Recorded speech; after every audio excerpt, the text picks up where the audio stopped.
That's gonna be. Oh, we're live. Hello, everybody.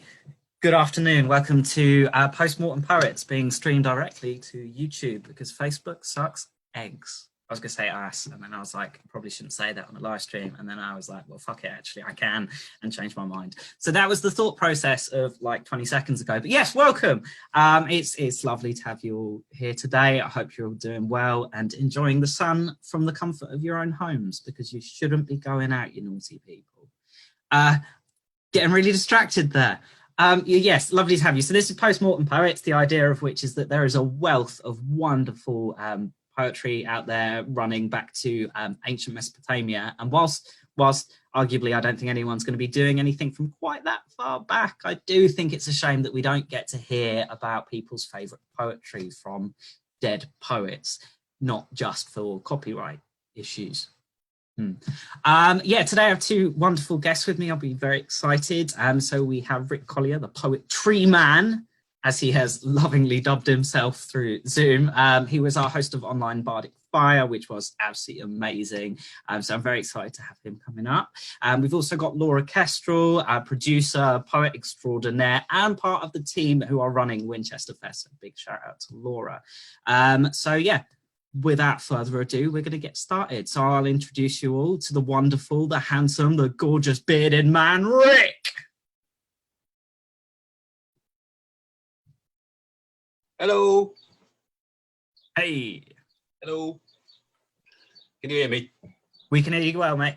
All good. Yay. Well, yeah, thanks for inviting me here, Sam, to talk about the dead poets, like the Dead Poets Society. A fantastic film. Just watched it the other day with my kids. Actually, it is amazing. But this is in my opinion, one of the who I'd like to share is one of the greatest technicians of the English language.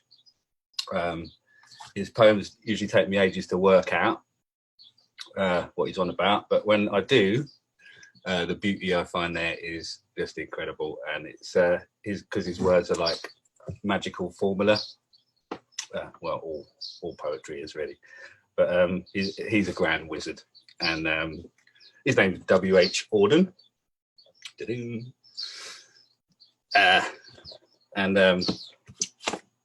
if you haven't heard him before, check him out. But if you have, Whiston Hugh Auden is, and I only found that out today. I never looked it up before. His actual name is Whiston. Missed out on that when naming my children, but yeah, the first poem I'd like to read of his is called Lullaby. It might be slightly well known. The other couple might not be as well known, but this is called Lullaby.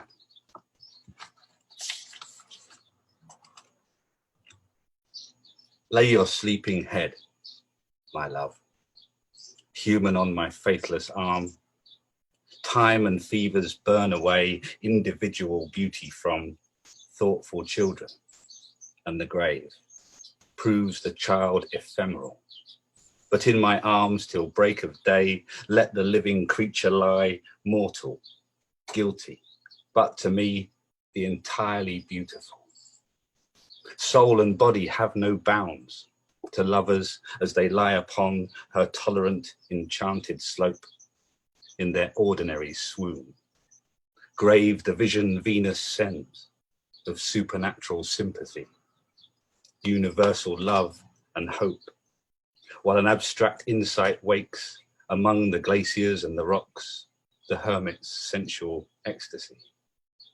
Certainty, fidelity, on the stroke of midnight pass, like vibrations of a bell, and fashionable madmen raise the pedantic boring cry. Every farthing of the cost, all the dreaded cards foretell, shall be paid. But from this night, not a whisper, not a thought, not a kiss nor look be lost. Beauty, midnight, vision dies. Let the winds of dawn that blow softly round your dreaming head such a day of sweetness show. I, a knocking heart, may bless. Find the mortal world enough. Noons of dryness see you fed by the involuntary powers. Nights of insult let you pass, watched by every human love.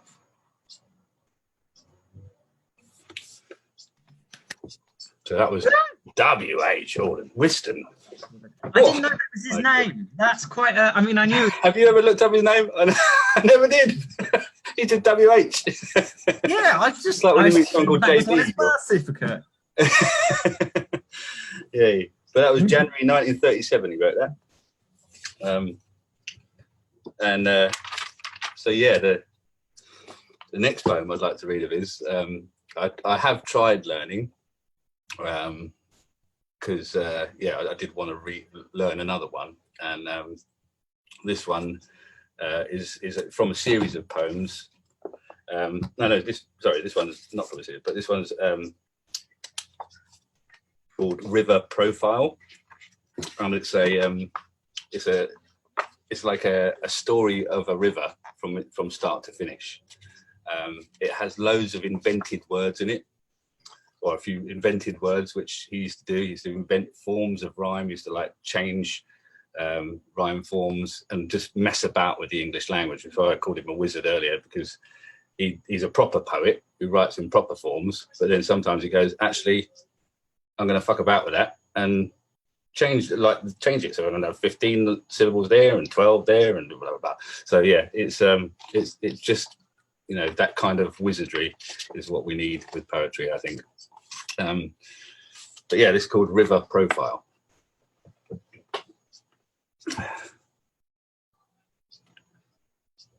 Out of a bellicose foretime, thundering, head-on collisions of cloud and rock in an upthrust, crevasse and avalanche, troll country, deadly to breathers. It whelms into our picture below the melt line, where tarns lie frore under frowning cirques, goat bell, windbreaker, fishing rod, miner's lamp country.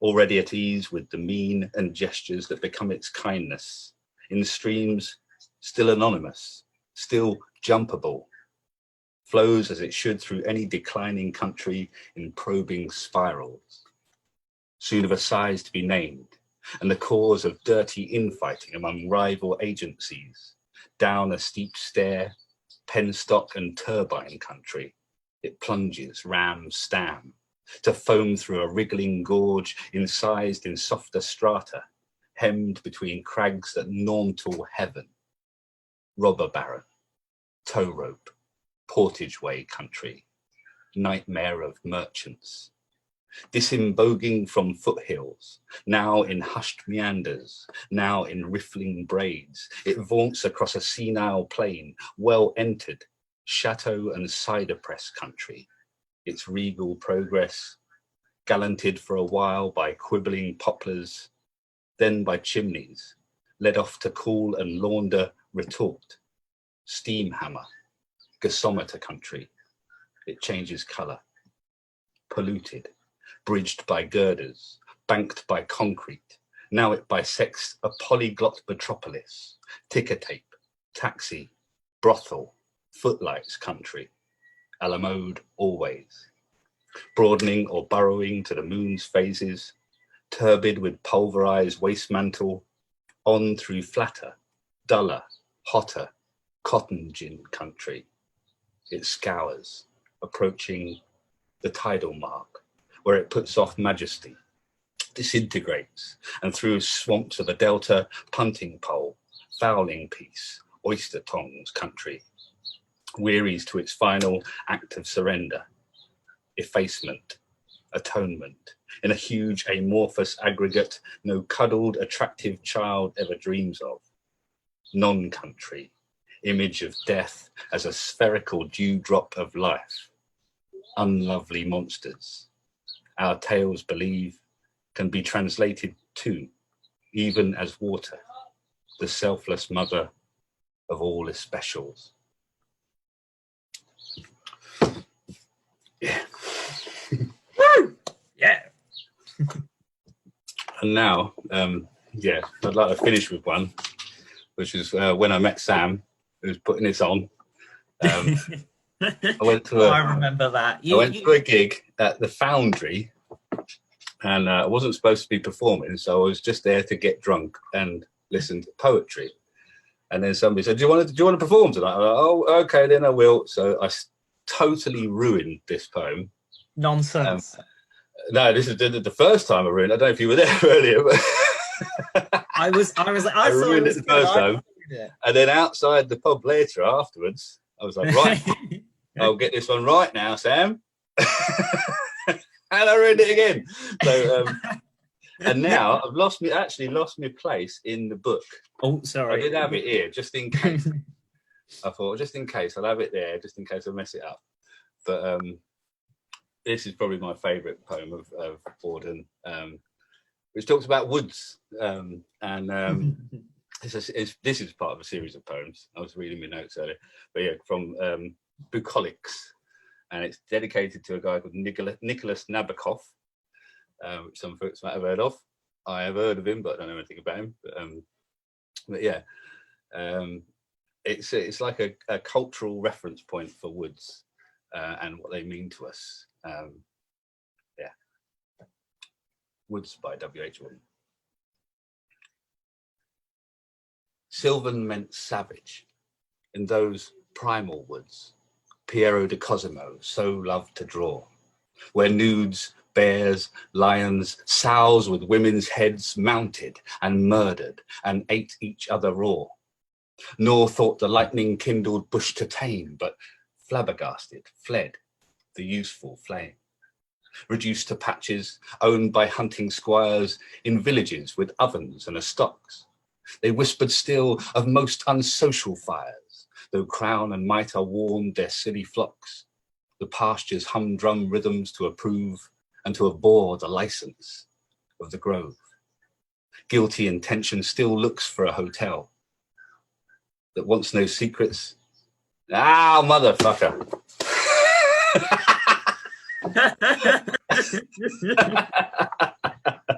Right, finding it quickly, very quickly. I've done much the same. It happens. Oh my goodness. I can't believe that. Sam, I am cursed with this poem. To mess it up in front of you every time. I must just make you know. It wants no secrets. It wants no secrets. Where are you? Guilty intention still looks for a hotel. That wants no secrets. This is a big book to try and find that poem again without the singing it in. There we go. Woo! Yeah. Guilty intention still looks for a hotel that wants no details and surrenders none. A wood is that, and throws in charm as well. And many a semi-innocent undone has blamed its nightingales, who round the deed sang with such sweetness of a happy greed. Those birds, of course, did nothing of the sort. And as for sylvan nature, if you should take a snapshot at a picnic, oh, how short and lower ordersy the gang will look by those vast lives that never took another and are not scared of gods, ghosts, or stepmother. Among these coffins, which by and by the public cannot, on a coast, bridle its skirt and bargain-chasing eye. And where should an austere philologist relax but in the very world of shade from which the matter of his field was made? Old sounds re-educate, an ear grown coarse, as Pan's green father suddenly raps out a burst of indecipherable Morse, and cuckoos mock in Welsh, and doves create in rustic English over all they do to rear their modern family of two. Now here, now there, some loosened element, a fruit in vigour or dying leaf, utters its private idiom for dissent, and late man, listening through his latter grief, hears, close or far, the earliest of his joys, exactly as it was, the water noise. Old sounds re-educate, an ear grown coarse. Oh, hang on, what am I doing? Sorry. Now here, now there, a well-kept forest begs our lady's grace. I've messed him up totally again. Sorry, Auden. A well-kept forest begs our lady's grace. Someone is not disgusted, or at least is laying bets upon the human race retaining enough decency to last. The trees encountered on a country stroll reveal a lot about that country's soul. A small grove massacred to the last ash, an oak with heart rot, give away the show. This great society is going smash. They cannot fool us with how fast they go, how much they cost each other and the gods. A culture is no better than its woods. Sorry, Whiston. Again. Thanks, No, Sam, not at all. for bearing with my rubbishness. Nonsense. Absolutely not. I refuse to believe it. I think I love Auden. I think the first time, shamefully, the first time I ever heard him was in Four Weddings and a Funeral. I can't remember what bloody poem it was, but that was the first time. But yeah, thank you so much for joining us. That would be Stop All the Clocks, probably the most favorite. Yeah, probably. Yeah. That, I mean, I don't know what I'm saying. I've not got a fucking clue. Same here. But yeah, thank you so much for joining us. That was wonderful. No. It was just nice to see you. It's been so Likewise. Yay. but that's lockdown life. Lovely. Yeah, thank you very much. Wonderful as always. Really enjoyed that. So now I have the pleasure to introduce Laura Kestrel.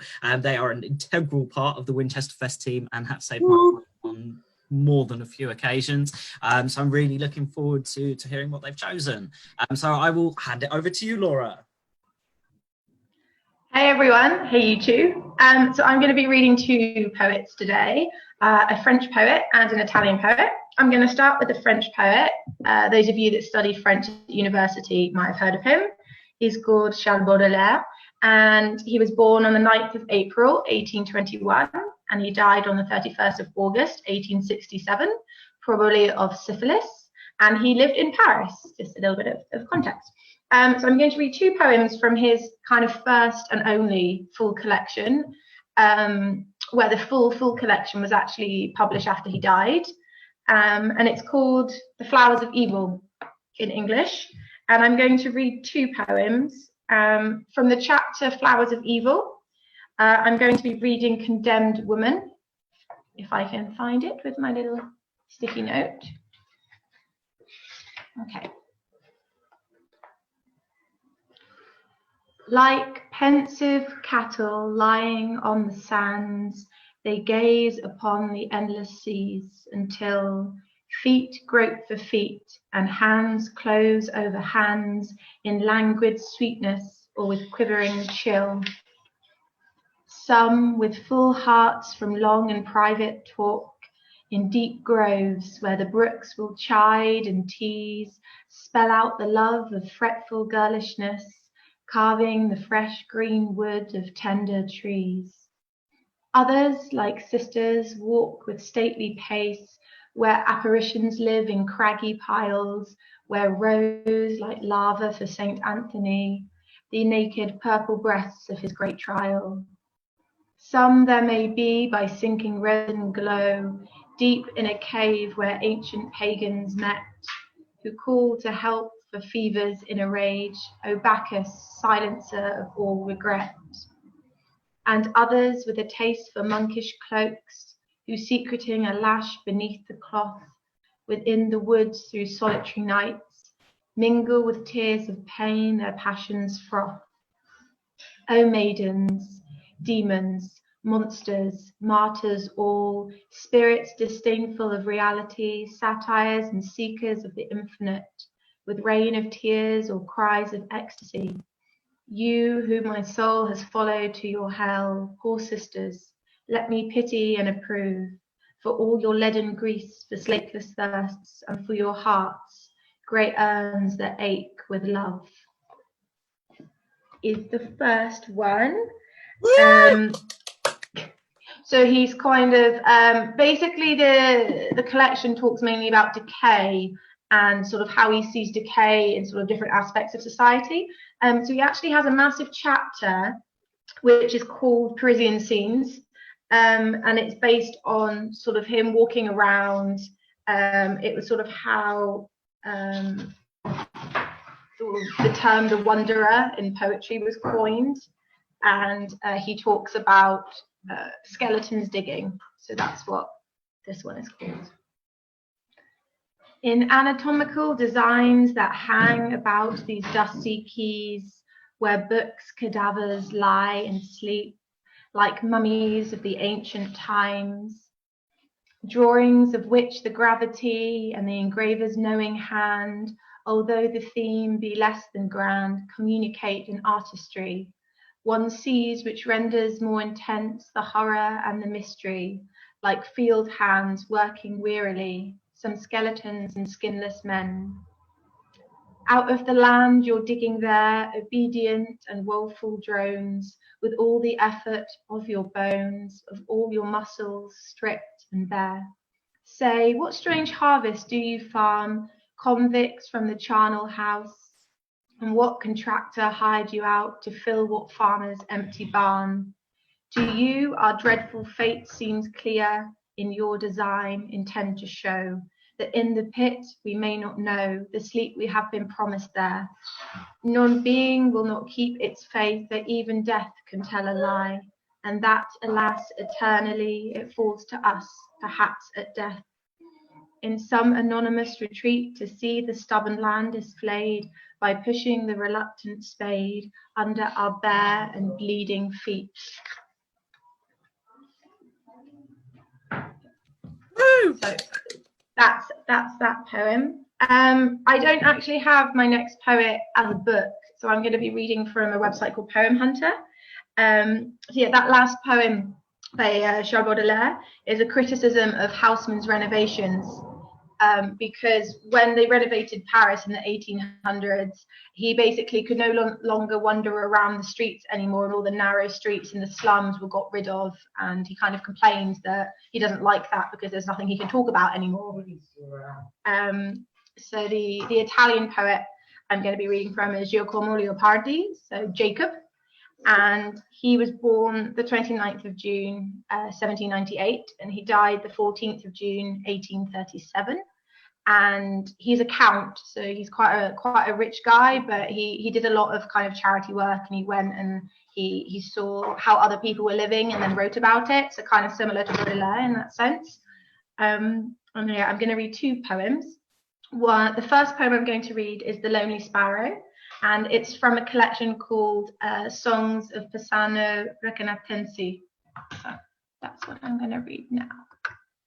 Okay. Thou from the top of yonder antique tower, O lonely sparrow, wandering, hast gone, thy song repeating till the day is done, and through this valley strays the harmony. How spring rejoices in the fields around and fills the air with light, so that the heart is melted at the sight. Hark to the bleating flocks, the lowing herds, in sweet content the other birds, through the free sky in emulous circles wheel, in pure enjoyment of their happy time. Thou, pensive, gazeth on the scene apart, nor wilt thou join them in the merry round. Shy playmate thou, for mirth hast little heart, and with thy plaintive music doth consume both of the year and of thy life the bloom. Alas, how much my ways resemble thine, the laughter and the sport that fill our glee, our youthful days, and thee, O love, who art youth's brother still. Too oft the bitter sigh of later years I care not for, I know not why, but from them ever distant fly, here in my native place, as if of alien race. My spring of life I like a hermit pass, this day that to the evening now gives way, is in our town an ancient holiday. Hark through the air that voice of festal bell, while rustic guns in frequent thunders sound, reverberated from the hills around, in festal robes arrayed, the neighbouring youth. Their houses leaving o'er the roads are spread, the pleasant looks exchanged, and in their hearts rejoice I lonely in this distant spot, along the country wandering. Postpone all pleasure and delight to some more genial time. Meanwhile, as though the sunny air around I gaze, my brow is smitten by his rays, as after such a day serene, dropping behind yon distant hills he vanishes, and seems to say that thus all happy youth must pass away. Thou lonely little bird, when thou hast reached the evening of the days, thy stars assigned to thee, wilt surely not regret thy ways. For all thy wishes are obedient to nature's law, but if I, in spite of all my prayers, am doomed the hateful threshold of old age to cross, when these dull eyes will give no response to another's heart, the world to them a void will be, each day become more full of misery. How then will this my wish appear in those dark hours, that dungeon drear? My blighted youth, my sore distress, alas, will then seem happiness. Thank you. That was lovely. So that's the first poem, and I just have a very, very short one just to finish off. It's called The Infinite, and it's part of sort of a six-part book. And sort of each part of the book kind of stands alone as its own chapbook, but normally they're put together in a big collection. And it's from the chapbook The Idyllic, and it's probably his most famous poem, and it's called The Infinite. This solitary hill has always been dear to me, and this hedge which prevents me from seeing most of the endless horizon. But when I sit and gaze, I imagine in my thoughts endless spaces beyond the hedge, an all-encompassing silence and a deeply profound quiet, to the point that my heart is almost overwhelmed. And when I hear the wind rustling through the trees, I compare its voice to the infinite silence. And the eternity occurs to me, and all the ages past, and the present time in its sound. Amidst this immensity, my thought drowns, and to founder in this sea is sweet to me. Thank you. Woo! Thank you very much. That was wonderful. I've not heard from those two poets before, so it was great to be able to hear something new. So thank you. That was wonderful. No problem. Lovely. Perfect. Thank you, Connor. Cheers. Right. So this is our full show now, and I'll be honest with you, my uneducated arse did quite quickly run out of poetry. So I'm going to be I say that that sounded like a bad thing towards the person I am going to be reading from, and it isn't. Amazing.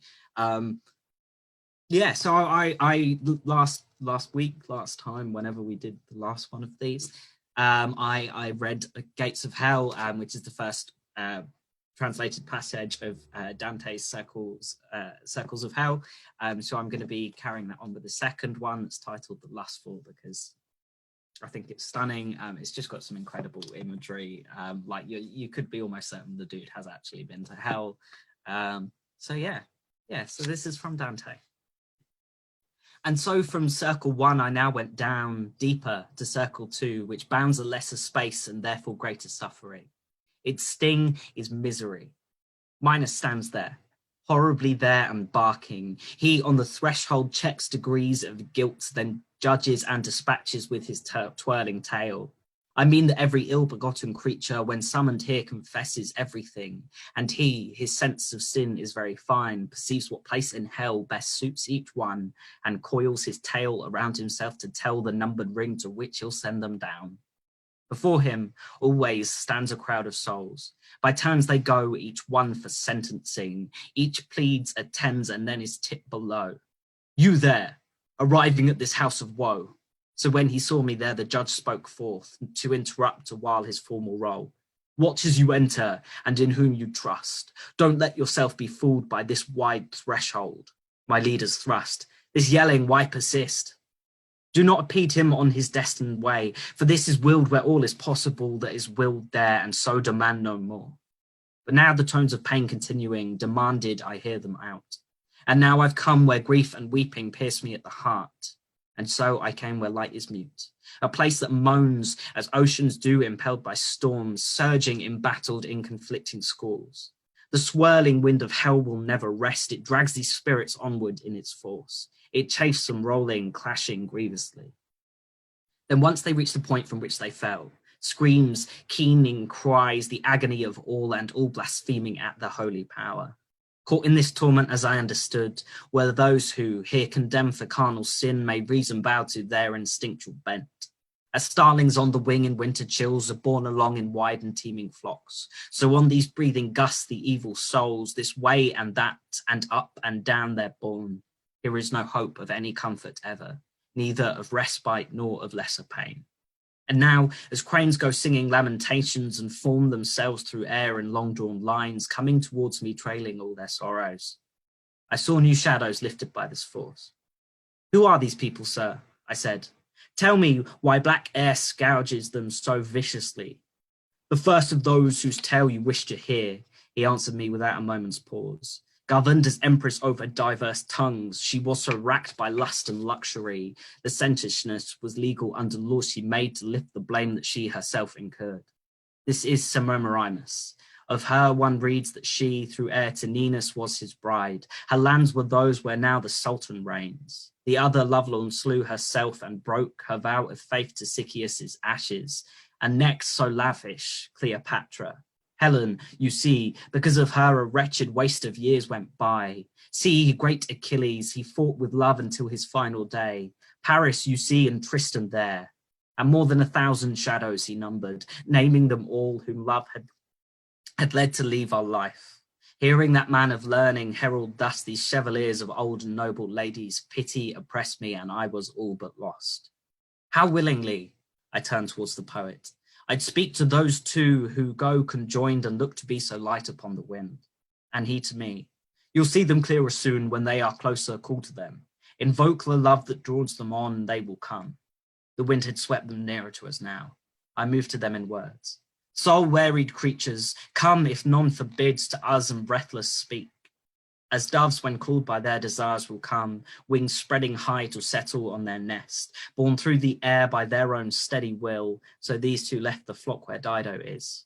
They came approaching through the malignant air, so strong for them had been my feeling cry. Our fellow, being gracious, kind and good, you on your journeying through this bruised air, here visit two who tinge the world with blood. Suppose the sovereign of the universe was still our friend. We pray he grant you peace, you pity so the ill perverting us. Whatever you may please to hear or say, we as we hear, we as we speak assent. So long as now they do, these winds stay silent. My native place is set along these shores, through which the river Po comes down, to be at last at peace with all its tributaries. Love, who so fast brings flame to generous hearts, seized him with the feeling for the lovely form now torn from me. The harm of hell still rankles. Love, who no loved one pardons love's requite, seized me for him so strongly in delight that as you see he does not leave me yet. Love drew us onwards to consuming death. Cain's ice awaits the one who quenched our lives. These words borne on to us from them were theirs. And when I heard these spirits in distress, I bowed my eyes and held them low until at length the poet said, what thoughts are these? I answering in the end began, alas, how many yearning thoughts, what great desire have led them through such sorrow to their fate. And in turning to them now, I came to say, Francesca, how your suffering saddens me. Sheer pity brings me to the point of tears. But tell me this, the how of it and why, that love in sweetness of such sighing hours permitted you to know these doubtful pangs. To me, she said, there is no sorrow greater than, in times of misery, to hold at heart the memory of happiness, your teacher knows. And yet, if you so deeply yearn to trace the root from which the love we share first sprang, then I shall say and speak as though in tears.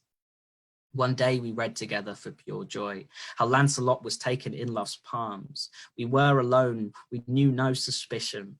Time after time, the words we read would lift our eyes and drain all colour from our face. A single point, however, vanquished us, for when at last we read the longed-for smile of Guinevere, at last her lover kissed, he, who from me will now never depart, touched his kiss trembling to my open mouth. This book was Galeholt's, Panda penned the pimp. That day we read no further down those lines, and all the while as one of them spoke on, the other wept, and I, in such great pity, fainted away as though I were to die, and now I fell as bodies fall for dead. Thank you very much. I love Dante. His imagery is just absolutely stunning. I'm sorry if I tripped up on some of the names there, because they're a bloody nightmare, is what it is. But yeah, thank you everybody who's joined us. Thank you everyone who's watched it. I hope you've had had an enjoyable time. I thoroughly enjoy doing this little stream. I think it's wonderful to be able to hear from such amazing poets, and also to be able to hear their favourite poetry and just have a look back. So yeah, it's been brilliant. Big thank you to Rik Collier and Laura Kestrel. You've both been absolutely wonderful. It's been a real pleasure to have you. So yeah, thank you everyone, and enjoy the rest of your day. Thank you for hosting us. Pleasure.